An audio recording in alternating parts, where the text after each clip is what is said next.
Welcome into another video. It is Tuesday, so you know what that means. It is power rankings time.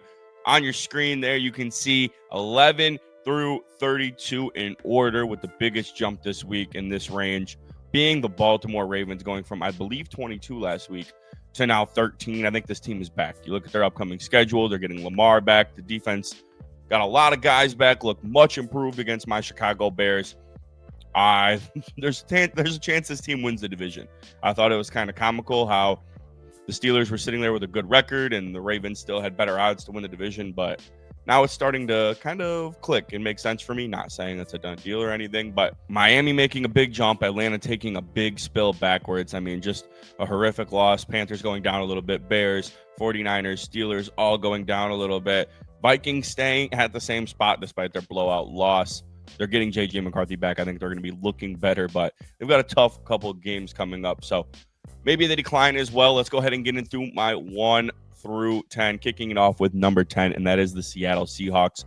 Dropping down one spot last week after the bye. They were at my 9, now going to the 10. And there ain't really nothing to it, just because, you know, the New England Patriots just impress me more right now. And it's as simple as that.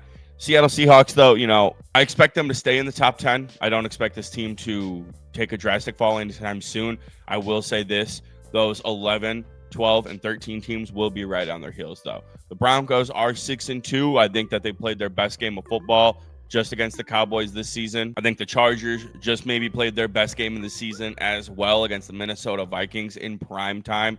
And that was probably the best game of the season for the Baltimore Ravens, too. All three of those teams right there, 11, 12, 13, probably just played their best games of the year. They're going to be right on Seattle's heels. They're going to be right on New England's heels. That's a really tight mix-up. Hard for me to pick a real true 10 there. And number 9, the New England Patriots. I'm probably still rolling with Patrick Mahomes as MVP for my pick. I picked him to win MVP before the season. Go watch the videos. That's proof. Drake May is number 2, and it's a very tight 2. He is putting up numbers on numbers on numbers. They're rolling teams right now. They're rolling teams. That light ball is switched. This is a different team than it is now than it was just weeks like 1, 2, 3, and 4. A massive difference with the way that Drake May is playing football right now. He definitely deserves to be in the MVP conversations. He is balling his ass off. We're going to go with number 8 here, Tampa Bay Buccaneers. Just an easy win over the New Orleans Saints. There's really nothing much to that one. When the team's that bad, they beat them by 20. So belt to ass. There was a lot of shit talking going on through the week, but you didn't really see any special performances. It was because you didn't really need to. Belt to ass. That's all you got to do. You know, it's a division game. You can win by 3 scores against a division opponent. I don't care how bad these teams, like how bad the Saints are.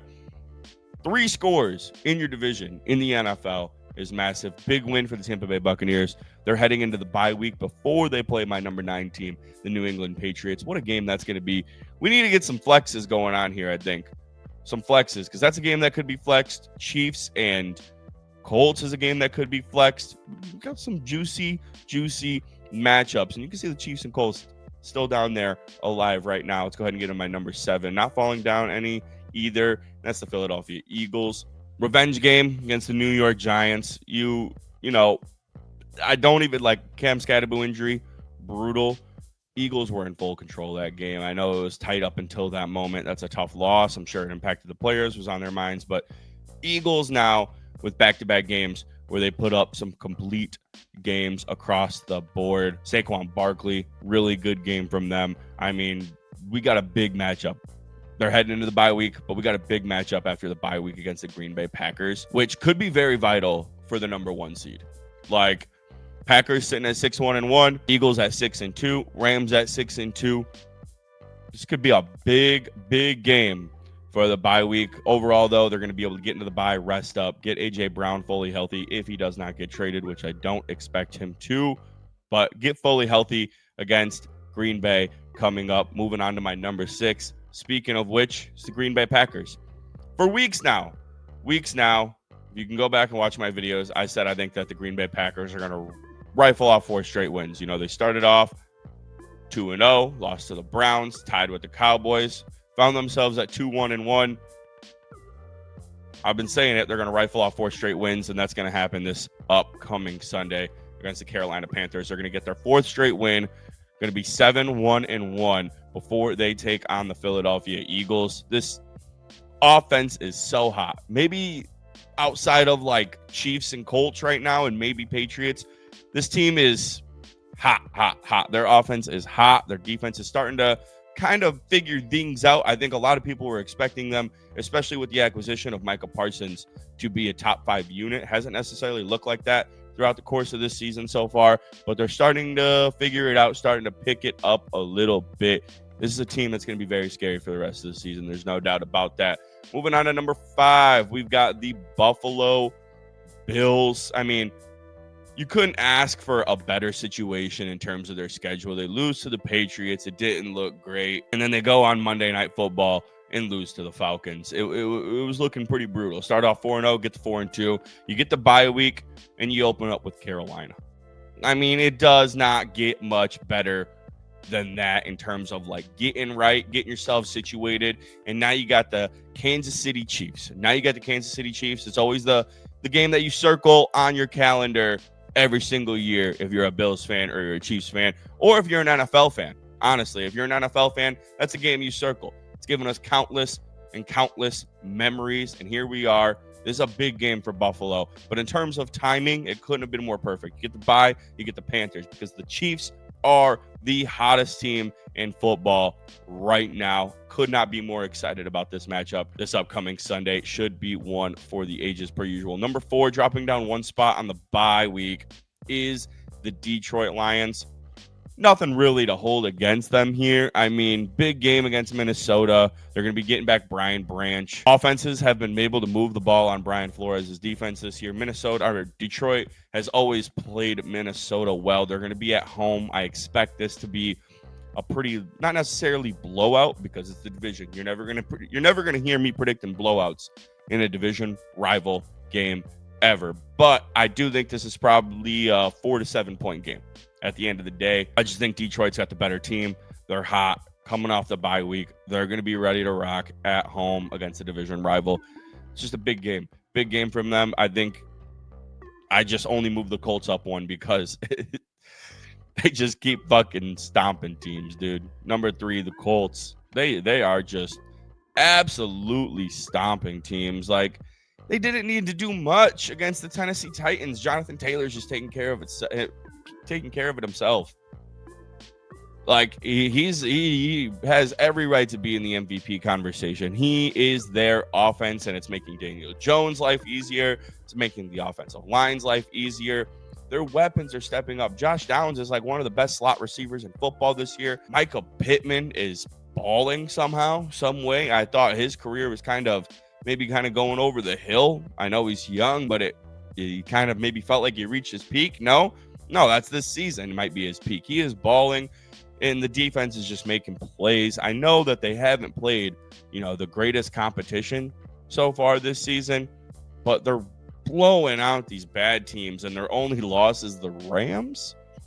The Rams, who are my number 2. This team is damn good, and they beat the Chargers, man. They beat the Chargers. That was kind of their test. Now they got the Chiefs coming up here soon. Woo! Colts are rolling. Number 2, Los Angeles Rams. Off the bye week for them as well. Getting Puka Nacua back and healthy. And what's up with all these get-right games off the bye week, huh? What's up with that, man? They get the New Orleans Saints off the bye. Talk about wanting to get hot now, baby. I think they're going to be getting Puka Nacua back. They're going to roll the New Orleans Saints, and this could be a team that could finish with the 1 seed. I had them going to the Super Bowl this season. I still very well think that is possible. I have them at the number 2 for a reason. Stafford is playing some phenomenal football. Puka, Devonta Adams balling. The defense really, really coming together, man. Their defense, I was saying all off season long, it's a young unit, but it is a scary unit. Byron Young, Kobe Turner, Jared Verse. Fucking, you got to give them their props. They have nailed the draft 3 straight years, essentially 3 straight years. You got Braden Fisk in that mix. Scary. It's a scary thought. Scary thought. This is a team that I expect to still be playing football in February. Number one, looking like the team that's still going to be playing football in February for like their fourth straight year now. Kansas City Chiefs. That is the hottest team in ball right now. Patrick Mahomes has 3 or more touchdowns in 4 of his last 5 games. Their defense has only allowed 8 points per game over their last 3. Granted, the Raiders and Commanders without Jaden Daniels are in that mix, but they held Detroit to 17 points as well, which is a very accomplishing feat if you're able to hold the Detroit Lions to 17 points. And their offense is just scoring at a very high level. There is a reason I predicted Patrick Mahomes to win MVP this year. And it was because I just, he's going to have to get back to putting the team on his back to win these ball games, and that's what they're doing. That is what they are doing. I don't care about their record. I don't care if they're not, 7-1 like the Colts are. That's the best team in football right now. It's the hottest team in football, and rightfully so at number 1. I said a few weeks ago I'm not going to take them off number 1 until proven otherwise. I'm not going to drop them out of my top 5 again until proven otherwise. I fell into the Twitter and media trap when I knocked them out of my top 10 after the Jaguars lost. I shouldn't have done that. I should have stuck true to my gut. I was getting clowned for having them in my top 5 when they were like 1 and 2. So I don't listen to the people. Always trust your gut.